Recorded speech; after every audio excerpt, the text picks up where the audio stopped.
Imagine discovering that 50,000 years ago, two different species of humans weren't just coexisting. They were falling in love, having children, and creating art together.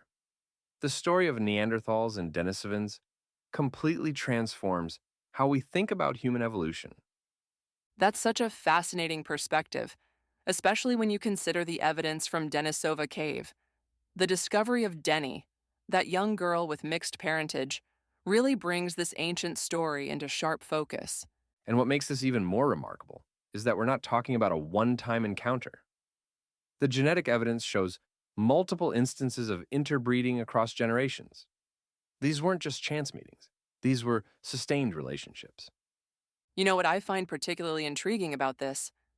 The archaeological evidence from Denisova Cave shows both groups using the same space at different times, sometimes even simultaneously. It's like prehistoric shared housing. Let me tell you about some of the incredible artifacts they left behind. There's this remarkable green chlorite bracelet with precisely drilled holes. The craftsmanship is so sophisticated that it challenges everything we thought we knew about their capabilities. That level of technical skill really does force us to rethink our assumptions about these ancient peoples, doesn't it? We're not talking about primitive toolmakers. These were skilled artisans. Speaking of technical skill, the Levallois technique that Neanderthals mastered is mind blowing. They could prepare stone cores in such a way that they could predict exactly how they would break and what shape the resulting tools would have. That's some serious engineering thinking. Hmm. So if they were sharing living spaces, they must have been sharing these techniques too. I mean, you definitely want to learn from someone who had a better way of making tools, right? Exactly. And we can see evidence of this knowledge transfer in the archaeological record. The toolmaking techniques show clear signs of influence and adaptation over time.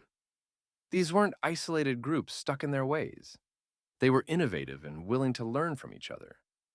That really challenges the old narrative about these species being primitive or less capable than modern humans, doesn't it? Oh, absolutely.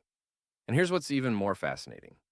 We know Neanderthals were creating cave art and using red ochre for symbolic purposes long before modern humans arrived in Europe.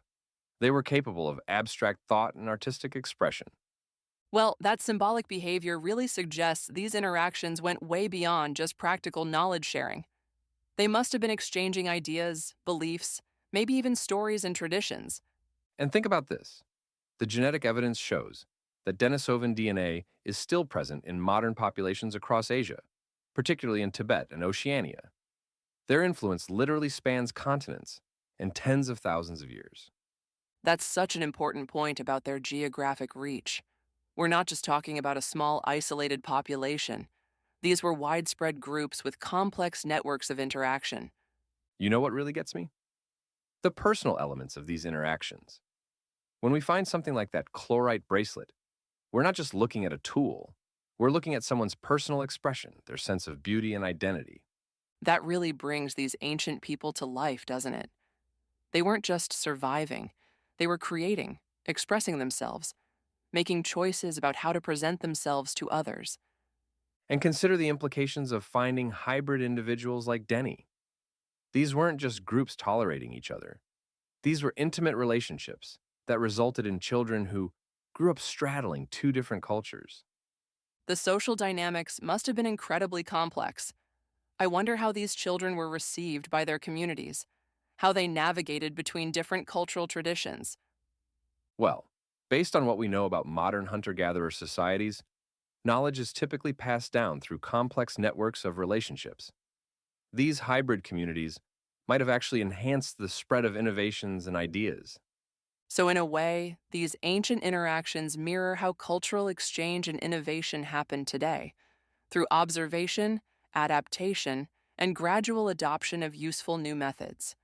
Exactly, and that's perhaps the most valuable lesson we can take from studying these ancient encounters.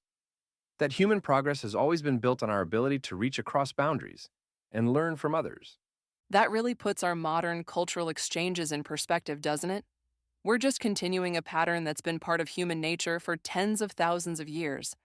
And maybe that's the most profound implication of all, that our capacity for connection and cultural exchange isn't just a modern phenomenon, it's fundamentally part of what makes us human.